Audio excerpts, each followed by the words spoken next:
வணக்கம். நான் உங்கள் அன்பான சயின்டிஃபிக் வேதிக் அஸ்ட்ராலஜர் அஸ்ட்ரோலஜி பேசுகிறேன்.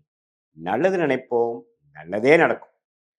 இந்த வீடியோவில் நம்ம என்ன பார்க்க போறோம்னா, ஆகஸ்ட் 2026 கடகராசிக்காரர்களுக்கு எத்தகைய ஒரு பலாபலன்கள் நிறைந்த ஒரு மாதமாக வரப்போகுதுங்கிறது நாம சயின்டிஃபிக் வேதிக் அஸ்ட்ராலஜி முறையில் எதையும் மிகைப்படுத்தாமல் உள்ளது உள்ளவாறு நம்ம பார்க்க போறோம்.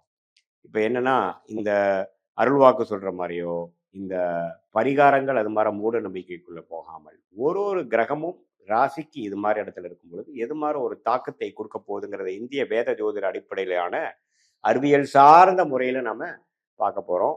இப்ப பாருங்க, ஆகஸ்ட் 2026 எப்படி இருக்க போகுது அப்படின்னு பார்த்தீங்கன்னா, கடகராசிக்கு வந்து அஷ்டம சனிலாம் முடிஞ்சு ஓரளவுக்கு பிரச்சனையிலேருந்து மீண்டு வந்து கொண்டிருக்குங்கிறது தான் உண்மை. ஸோ இதில் வந்து குருவார் ராசிக்குள்ள வரும்பொழுது நல்ல ஒரு நிவர்த்தி. அதாவது இதுவரைக்கும் நம்ம என்னமா தவறா ஒண்ணு பண்ணிட்டு இருந்தோமோ, அதெல்லாம் வந்து நல்லா புரியக்கூடிய ஒரு அமைப்பு. இப்போ சில பேர் சொல்றீங்க, "என்ன சார் கடகராசி குரு ராசிக்குள்ள வந்திருக்குன்னு சொல்றீங்க. ஒண்ணும் விளங்கலையே. இன்னுமே நான் பிரச்சனையில தானே இருக்கேன்" அப்படின்னு நினைப்பீங்க. ஆனா, இவரு வந்து தான் என்ன பிரச்சனை, இதுவரைக்கும் நம்ம செய்ததுல என்ன ப்ராப்ளம் இருக்குங்கிறத காட்டினா தான் அடுத்த லெவலுக்கு நம்ம போ முடியும். ஸோ அது மாரி ஒரு நல்ல விஷயத்தை குடுக்கக்கூடிய ஒரு திருஷ்டியை உச்ச குரு வந்து ராசிக்குள்ள குடுத்து 7, 9, 5ங்கிற அருமையான பாவத்தை பார்க்கும் பொழுது, இனிமேலு நாம நம்மளுடைய வாழ்க்கை பயணம், நம்ம செய்யக்கூடிய தொழில் அமைப்புகள், வேலை அமைப்புகளை திருத்திக் கொண்டு, கொஞ்சம் மாற்றி அமைத்துக் கொண்டு, நல்ல விதமாக போய் அடுத்து வரக்கூடிய வாழ்க்கைக்கு வேணுங்கிற ஒரு அஸ்திவாரத்தை, ஃபவுண்டேஷனை செய்யக்கூடிய அமைப்பாக நாம எடுத்துக்கொள்ளலாம்.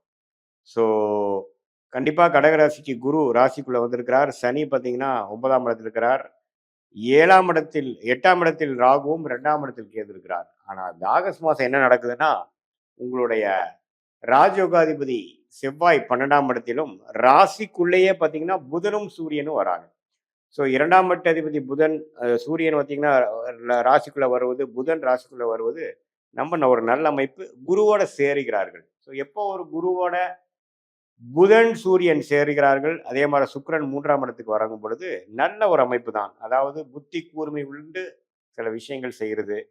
இதுவரைக்கும் நம்ம என்ன மாரி தப்பு பண்ணோங்கிறத தெரிஞ்சு, இப்ப டோட்டலா ஆல்டர் பண்றது. படிக்கிற மாணவர்களுக்கெல்லாம் பார்த்தீங்கன்னா, நல்ல உத்வேகமான ஒரு கான்சன்ட்ரேஷன், படிப்பு, முயற்சி அது மூலமாக நல்ல ஒரு பலன்கள்.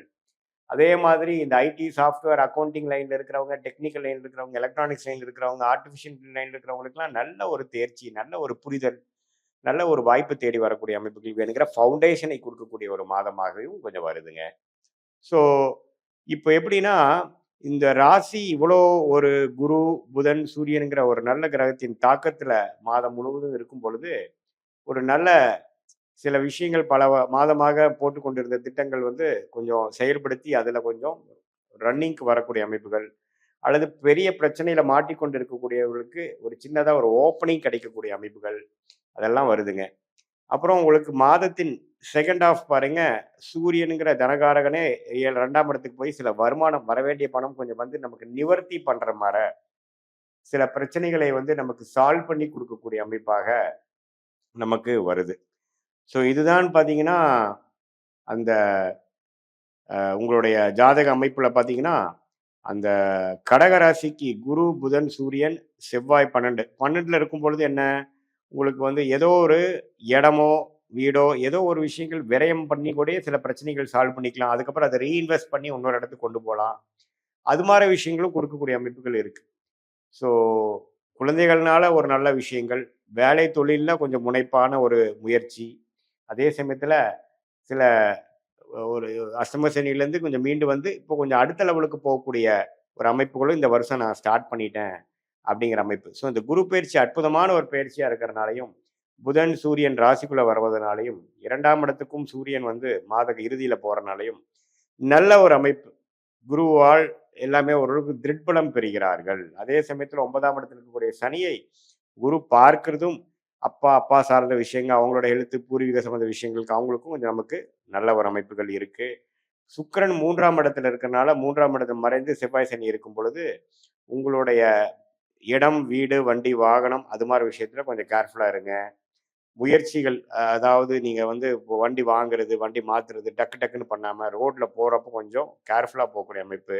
இதெல்லாம் வந்து கொஞ்சம் முக்கியமான ஒரு அமைப்பாக கடகராசிக்காரர்களுக்கு 2026 ஆகஸ்ட் மாதம் பொது பலனாக வருகிறது.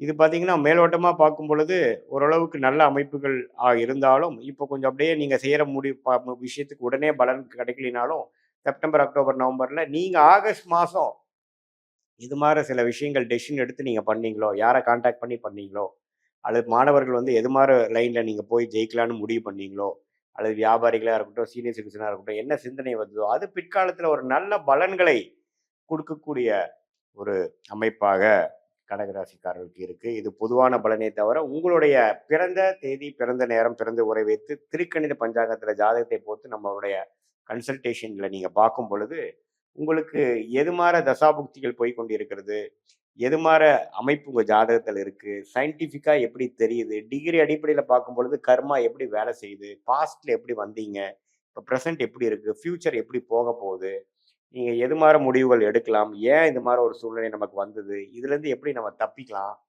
எந்த மாரி திசையில நம்ம வந்து வாழ்க்கை பயணத்தை நம்ம மேற்கொள்ளுமான்னு பண்ணணும்னா, ஒரு நல்ல ஒரு அமைப்புல, ஒரு பிரச்சனை இல்லாத ஒரு அமைப்புக்கு ஃப்யூச்சர்ல நம்ம போ முடியும். எது மாரி துறை நமக்கு யோகமா இருக்கு? எது மாரி துறை யோகம் இல்லை? எப்ப கடன் அடையும்? எப்போ நமக்கு வந்து பெரிய பிரச்சனைகள் முடிவு வரும்? எப்போ உடல் உபாதைகள் குறையும்? எப்போ கல்யாணம் ஆகும்? எப்போ வந்து குழந்தை பேரு கிடைக்குங்கிற மாரி வாழ்க்கைக்கு வேணுங்கிற எல்லா விஷயங்களும் நம்மளுடைய தசா, புக்தி, அந்தர சூக்ஷமத்தை இப்ப நம்ம பேசின கோச்சார ஜோதிடத்தையும் சேர்த்து வைத்து பார்க்கும் பொழுது, நல்ல அமைப்பாக நமக்கு வந்து இந்த ஒரு மாதம் வந்து ஃபியூச்சருக்கு வேணுங்கிற எல்லா முடிவுகளையும் எடுக்கக்கூடிய ஒரு அமைப்பாக எப்படி வருதுங்கிறதையும் நம்ம கண்டிப்பா பார்க்கலாம். இப்போ பாருங்க, சில பேத்துக்கு பாருங்க, தொழில் பண்ணலாமா? வேலை பண்ணலாமாங்கிறது ஒரு சந்தேகம் வரும். அதுவும் இல்லாம வெளிநாடு வாய்ப்பா? அரசு உத்தியோகமா? அப்படின்னு இருக்கும். ஸோ நமக்கு யோகங்கள் என்ன? நம்ம கிரகங்கள் எப்படி இருக்கு? எப்படி நம்ம போனா எப்படி ஜெயிக்கலாம்? பாஸ்ட் எப்படி? ஃபியூச்சர் எப்படிங்கிறதெல்லாம் வந்து ஒரு ஒரு கிரகத்தோட ஸ்தான பலம், திக்பலம், திருக்பலம் இது மாரி விஷயங்களை நம்ம பார்த்து, அதுக்கு தகுந்த மார உங்களுடைய வாழ்க்கைக்கு வேணுங்கிற ஆலோசனை, எது மாரி டைம் லைன்ஸ் எந்த மாரி டைம்ல எது மாரி நடக்கக்கூடிய அமைப்புகள் இருக்கு? எது மாரி டைம்ல எது மாரி விஷயங்கள் நடக்காது? நம்மளுடைய பிராப்தங்கள் என்ன? நம்மளுடைய யோகமான கிரகங்கள் என்ன? யோகம் இல்லாத விஷயங்கள் நமக்கு தவிர்ப்பது எப்படி?